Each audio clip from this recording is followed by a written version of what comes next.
Rebonjour à vous pour cette deuxième vidéo de 2025 où nous n'allons pas encore aborder mes lectures du mois, mais nous allons faire pour la première fois un petit book haul. Un petit avec de très grosses guillemets par contre. Dans ce book haul, nous allons aborder tous les livres que j'ai reçus, que j'ai achetés durant la période des fêtes 2024. Oh que ça c'est bon ça! Oh que oui c'est bon! On a 3 excellents tomes de la série Berserk, le volume 6, 7 et 8, d'excellents achats, très dark, très gore, parfait pour les fans d'horreur, d'action, de démons, d'occulte. C'est une série qui m'a été recommandée par un ami, même très fortement recommandée, quasiment qui m'a plié un bras pour que je la lise, et je lui en remercie grandement. Je les ai pratiquement tous lus, je suis en train de terminer d'ailleurs le 8e volume. Ça se peut très bien que dans pas long je m'achète les suites. On va y aller même. Du côté de ma maman, j'ai été très chanceux de recevoir le livre Troy par David Gemmell. David Gemmell, qui, je vous le rappelle, est mon auteur préféré. C'est une trilogie, il me semble, que j'avais beaucoup vu passer, mais que j'avais jamais lu dans sa langue originale. Donc j'ai très hâte de découvrir ça. Elle m'a également donné The Bridge Kingdom par Daniel L. Jensen. Ce livre-ci, je l'avais vu passer sur TikTok à un moment donné. Apparemment que c'était très bien. C'est de la fantaisie d'inspiration nordique, qui ressemble, me semble, à The Acotar, une affaire comme ça. Donc je me suis dit pourquoi pas. Un peu dans le même genre, A Fate Inked in Blood par la même autrice. C'est un de mes rares livres avec une couverture rigide, avec le côté ici de la reliure qui reluit en bleu. Merveilleux. Un que j'étais extrêmement content de recevoir. Il s'agit de Howl's Moving Castle, qui apparemment est un classique du genre. Et je n'ai pas vu le film encore, donc j'aimerais lire le livre avant et après voir le film des studios Ghibli. Je n'attends qu'à être transporté par ce genre de lecture et c'est sûr qu'en 2025 on va en parler.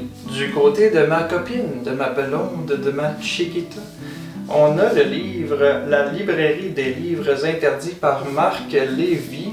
On a tombé sur ce livre au Costco. Je me suis dit peut-être que c'était un genre de livre cozy, peut-être que c'est un livre d'amour. L'intrigue me plaisait. J'avais hâte de découvrir cet auteur. J'avais hâte de découvrir l'histoire. C'est mon premier livre de cet auteur-ci. Puis en plus, apparemment, il a fait une vingtaine de livres. C'est un auteur très connu en France. On devrait voir si ça vaut la peine. D'après moi, oui. Je la remercie énormément. Elle qui pense que j'ai beaucoup trop de livres. Mais c'est pas grave. Acheter des livres, c'est très important. Ma sœur m'a fait un achat que je ne m'attendais pas du tout et que je lui en remercie énormément puisqu'il s'agit de plusieurs regroupements de nouvelles, des classiques de H.P. Lovecraft qui s'appelle Tales of Horror. C'est vraiment un livre super cool avec une reliure en cuir. Le côté ici en or reluisant. Il y a la nouvelle Call of Cthulhu. Il y a plusieurs autres que j'ai hâte de découvrir de cet auteur-ci. J'ai jamais lu aucune nouvelle de Lovecraft. C'est un très gros livre de 700 quelques pages, écrit très petit. On va découvrir ça ensemble. Pour vrai, j'aime vraiment la couverture. Regardez ça.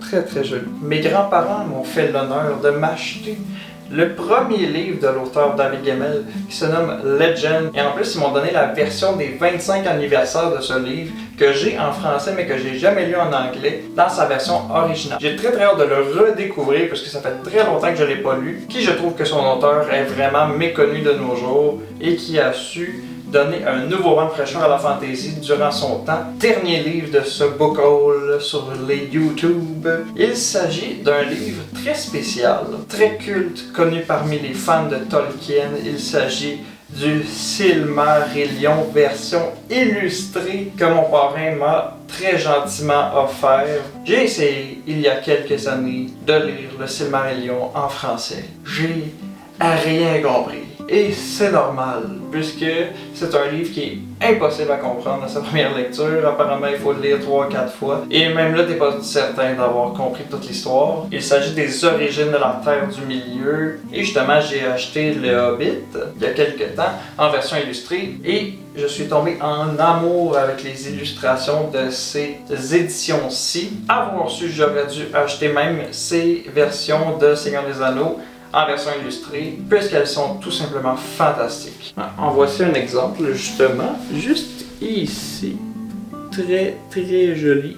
Les illustrations ont été faites par Ted Nasmith, je ne le connais pas, mais vraiment un très beau coup de pinceau, monsieur. Merci à vous d'avoir assisté à mon premier book haul sur ma chaîne. Si vous avez aimé ce format de vidéo, n'hésitez pas à me le dire en commentaire. Il risque d'en avoir d'autres sur ma chaîne. Cette année, j'aimerais ça essayer des nouveautés. Faire un peu comme les vidéos avec Harry Potter ou avec les top 5 de mes livres sur Patrick Sénécal. On va parler de divers sujets par rapport à la littérature, mes livres ou même des films, plus en profondeur. Donc si vous avez des sujets à me recommander, des livres, n'hésitez pas à le dire en commentaire, laissez un petit pouce bleu, vous abonner, partagez cette vidéo si ça vous tente, me suivre sur TikTok, mes Facebook.